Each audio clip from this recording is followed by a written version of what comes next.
Hi folks, thanks for joining me again today. I've had a number of people reach out and ask me how I go about shooting particular scenes and how I go about editing to get particular moods and vibes in my photos. So I'm going to start doing some editing and a behind the scenes on how I go about getting particular images and end results in my workflow and editing workflow.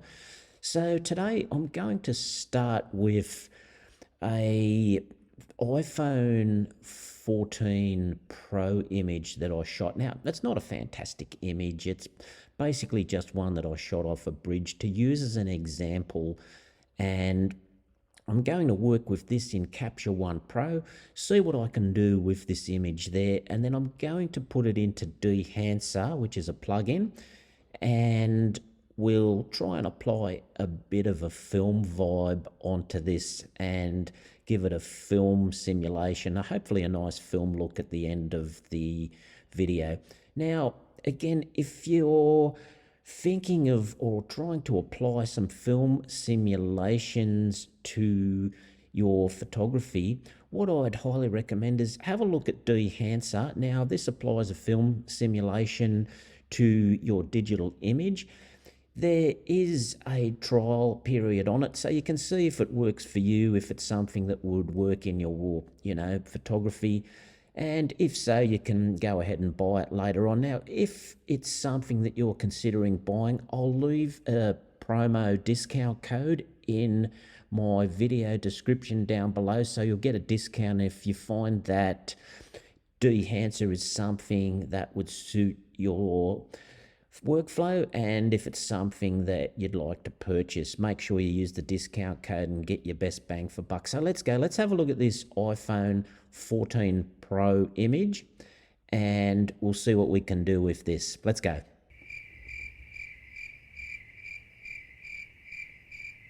Okay, so here we are, we're into Capture One Pro and we've brought across the image from the iPhone. It was just a simple case of airdropping it and then bringing it into Capture One.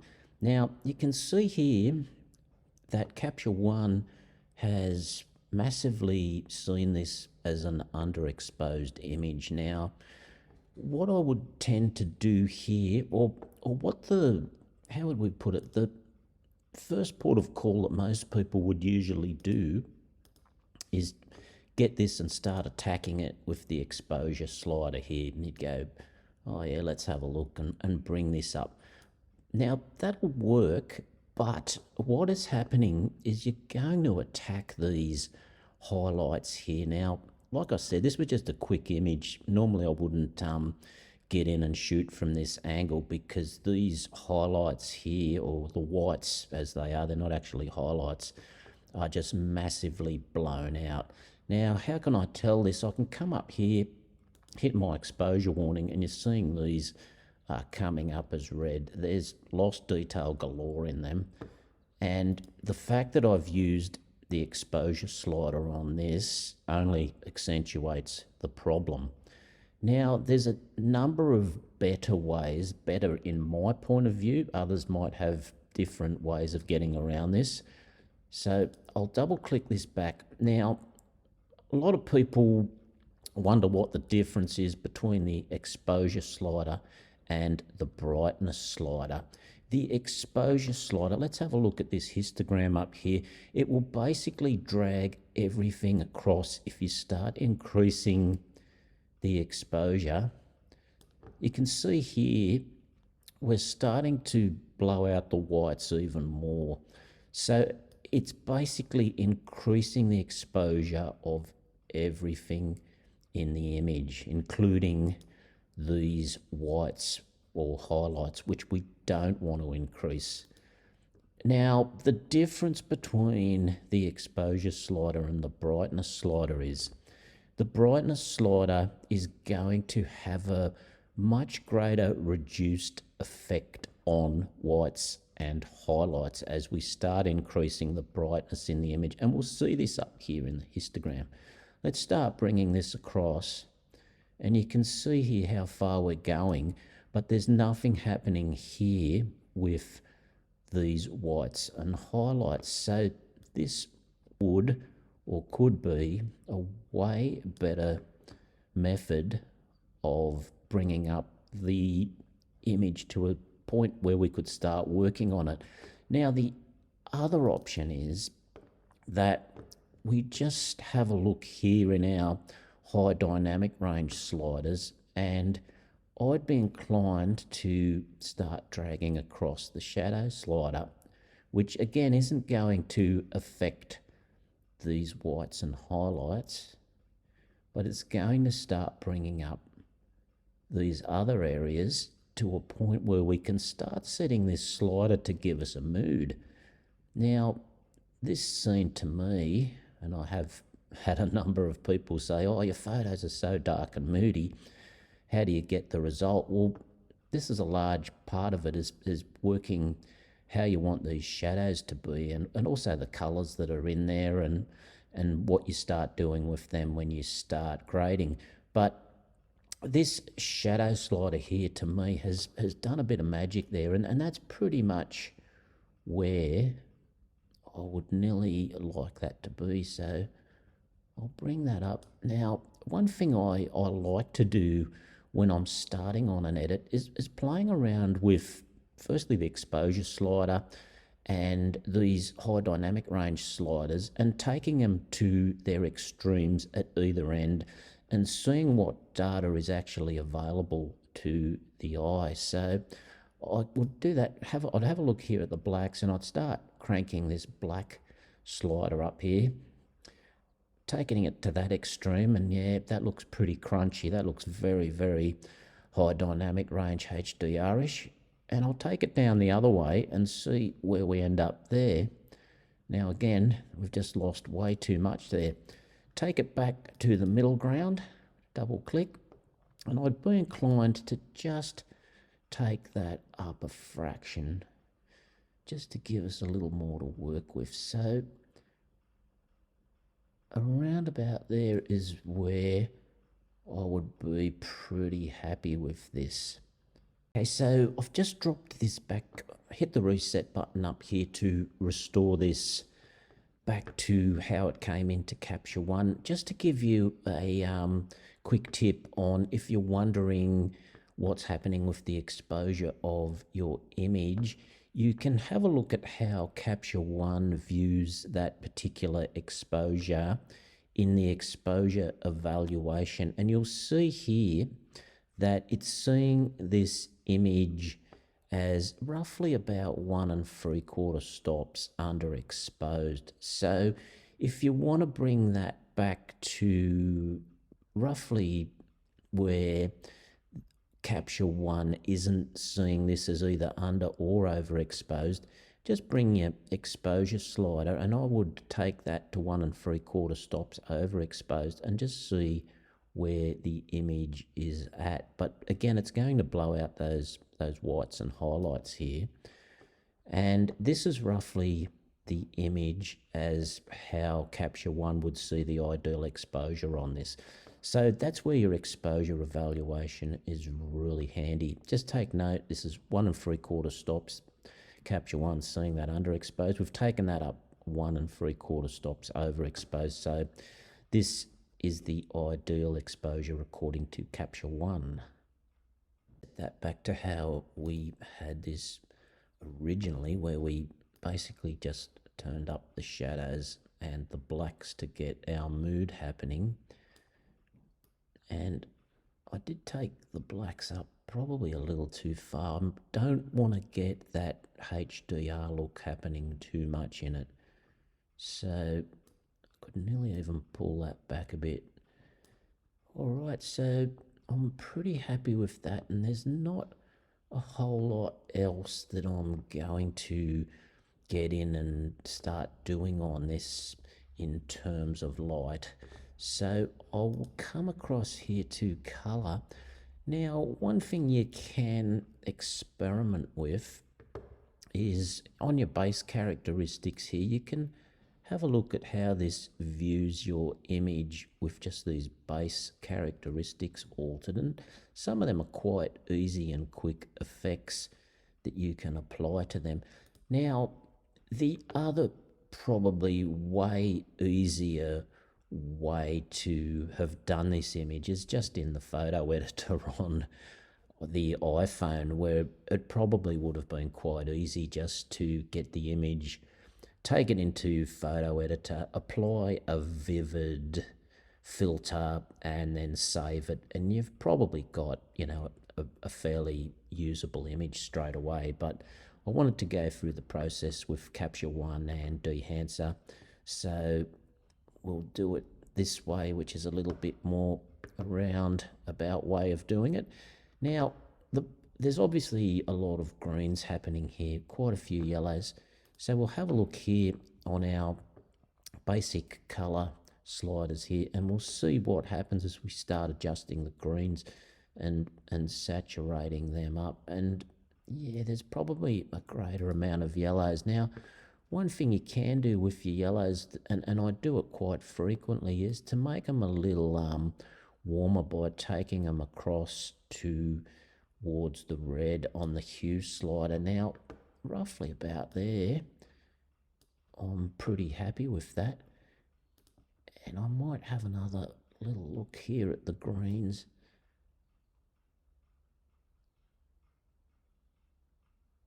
Pretty happy with that there. Now, the other thing I like to have a look at is the luminosity, the lightness, as we start altering these. And you can see as I'm changing that, there's not a vast amount of greens being affected there. It's certainly not an image that has a ton of greens in it.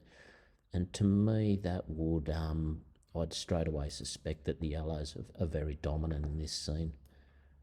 So we might just attack that a little bit there on the saturation of the yellows. Mind you, we've slid them across a bit there. Now this is starting to be quite in the zone of the mood I'm trying to create. Now, there's a few things on this image that normally wouldn't make the cut for me, and that's these blown highlights here. And there's a few, these things over here on the right, I call rogue highlights.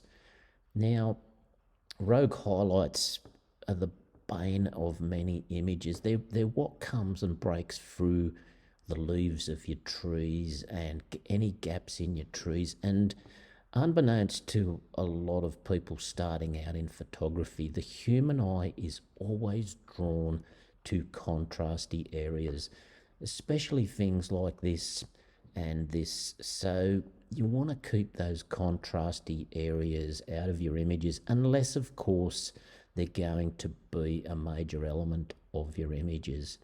So yeah, I'm pretty happy with that. I'm just going to have another look at these blacks here and turn them down a little bit to try and get that dark mood that I'm after. And I could even probably just pull these shadows down a little bit. I'm worried about this area over here, but I'm pretty happy with that. Now, I don't think there's a whole lot more I want to do here, except I could come into the details and have a look at what the clarity and structure sliders will do to this image. Now, I'm not going to bring these up. I'm looking to bring these down to create nearly like what's known as an autumn effect, which is that soft, dreamy effect. And I'll have a look and see, particularly with the clarity slider, as we start dropping this off, we're going to start, see how we're getting that real dreamy, soft image there straight away. And we're starting to get that mood happening there. Now we can have a look at where we started up here to where we are now. So that was our image to start with. And this is where we are now. So we've come a long way in a pretty short period of time. So one thing that is the temptation when you're starting out in photography, and people talk about sharp lenses and sharp photos and things like that, they have their place, but they're probably not going to help the mood in this situation.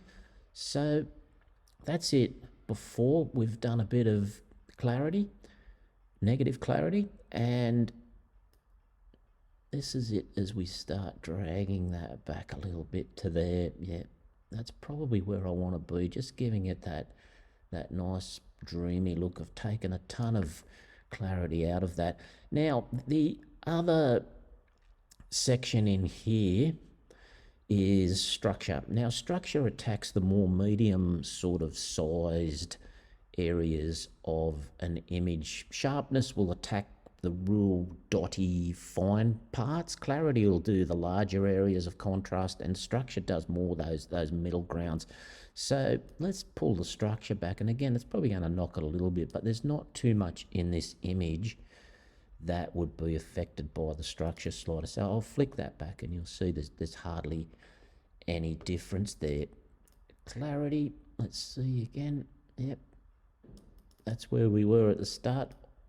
Again, I'm trying to create a bit of mood with this Moody photography, so I'm going to drop that right off to there and create this moody sort of foresty scene here. Right, so I'm pretty happy with that. I really don't think there's a whole lot more I could do to this image. I could go in, I'm going to try and keep this as simple as possible. In a perfect world, I'd get in here and I'd have a little play around with the color balance, where I'd get in and start dropping some mood into it, which is roughly found in the cyans there, and I could bring that up. But because I want to give it a filmic look, I'm not going to go too far into that this time, but we'll do that in future on some of the videos. All right, so this is now pretty much where I'd like to take this image into Dehancer and let it weave some magic in there. Just have a look at this full screen here and see how that's shaped up.